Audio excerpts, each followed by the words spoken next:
वो कहते हैं कि इतिहास गवाह है कि बड़े युद्ध कभी अचानक एक दिन में शुरू नहीं होते हैं। वे धीरे धीरे तैयार होते हैं, राजनीतिक घमंड से, टूटे हुए समझौतों से, आर्थिक दबाव से और ताकत के खुले प्रदर्शन से। पहला विश्व युद्ध एक हत्या से शुरू हुआ, पर उसकी जड़ें वर्षों पुरानी तनाव में थीं। दूसरा विश्व युद्ध पोलैंड पर हमले से भड़का, लेकिन उसकी नींव बहुत पहले रख दी गई थी। आज जनवरी 2026 में दुनिया एक बार फिर उसी तरह के खतरनाक संकेत देख रही है। डोनाल्ड ट्रंप की अमेरिका फर्स्ट नीति अब केवल राष्ट्रवाद तक सीमित नहीं रही गई, बल्कि कई विश्लेषकों के अनुसार यह अमेरिका ओनली की शक्ल ले चुकी है।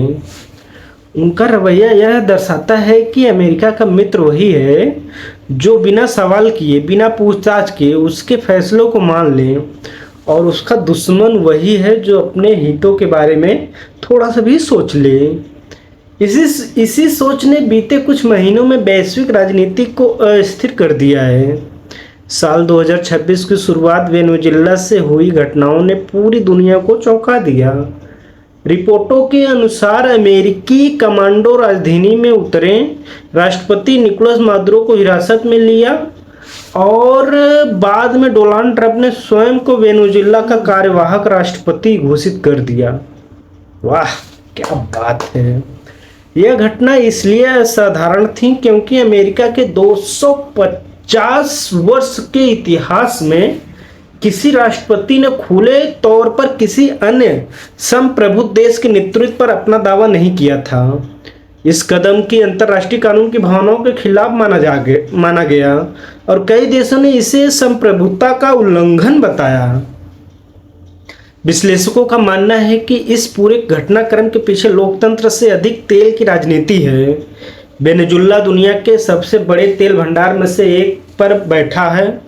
यदि इस तेल पर नियंत्रण स्थापित होता है तो वैश्विक ऊर्जा आपूर्ति पर अप्रत्यक्ष रूप से अमेरिका का वर्चस्व मजबूत हो जाता है।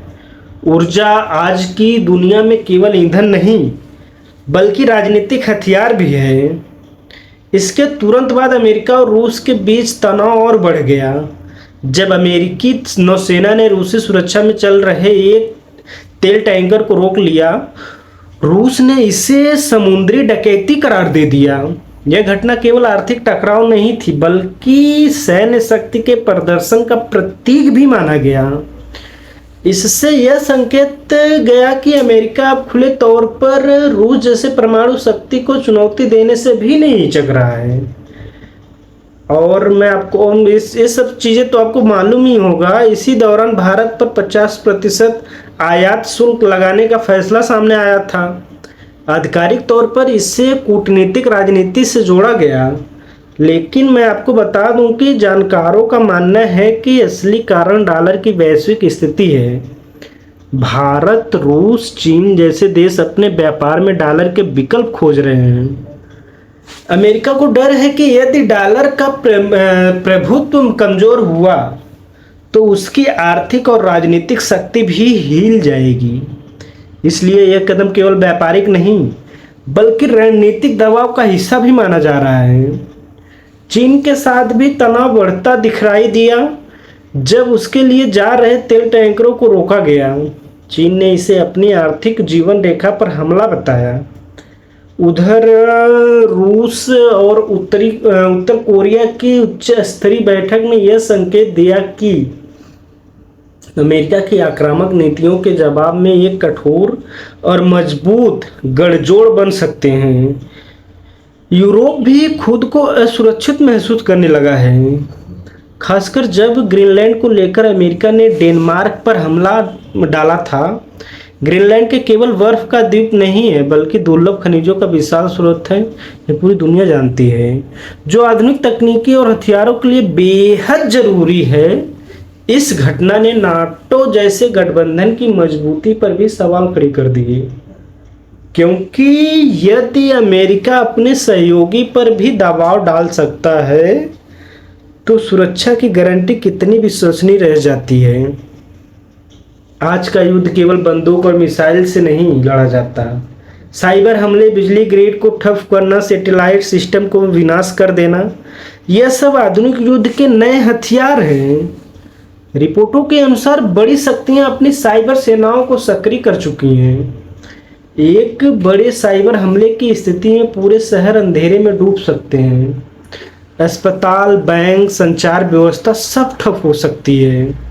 सबसे चिंताजनक बात तो यह है कि दुनिया के कई अमीर और बड़े उद्योगपति पहले से बंकर बनाने और सुरक्षित ठिकानों की तैयारी में लगे हुए हैं। इतिहास में अक्सर युद्ध का बड़े संकट से पहले देखा गया है कि जब जिसके पास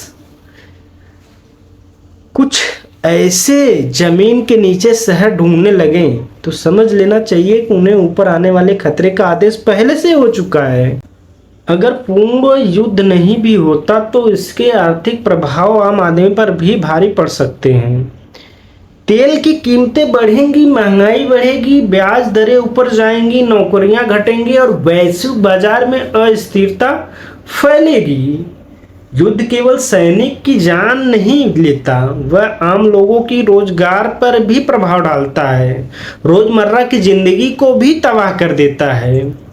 इन सभी घटनाओं को जोड़कर देखा जाए तो यह कहना गलत नहीं होगा कि दुनिया एक खतरनाक मोड़ पर खड़ी है। डोनाल्ड ट्रंप की नीतियां इस तनाव को और बढ़ा रही हैं। जब किसी एक व्यक्ति की महत्वाकांक्षा पूरी संस्था और अंतर्राष्ट्रीय नियमों से बड़े होने लगे तो इतिहास हमें चेतावनी देता है कि इसके परिणाम विनाशकारी हो सकते हैं। हिटलर के समय भी यही हुआ था, जब एक नेता खुद को देश के से ऊपर समझने लगा था। और आज भी सवाल यह नहीं है कि युद्ध होगा या नहीं, बल्कि यह है कि इस बढ़ते तनाव को समय रहते संभाल पाएगी या नहीं। क्या कूटनीति, समझदारी और अंतर्राष्ट्रीय सहयोग इस आग को बुझा पाएंगे, या यह चिंगारी तीसरे विश्व युद्ध की मिसाल बन जाएगी? इसका उत्तर आने वाला समय ही देगा। बाकी इस वीडियो में अभी के लिए इतना ही। मिलते हैं अगले वीडियो में एक नए अपडेट के साथ। तब तक के लिए जय हिंद, जय भारत।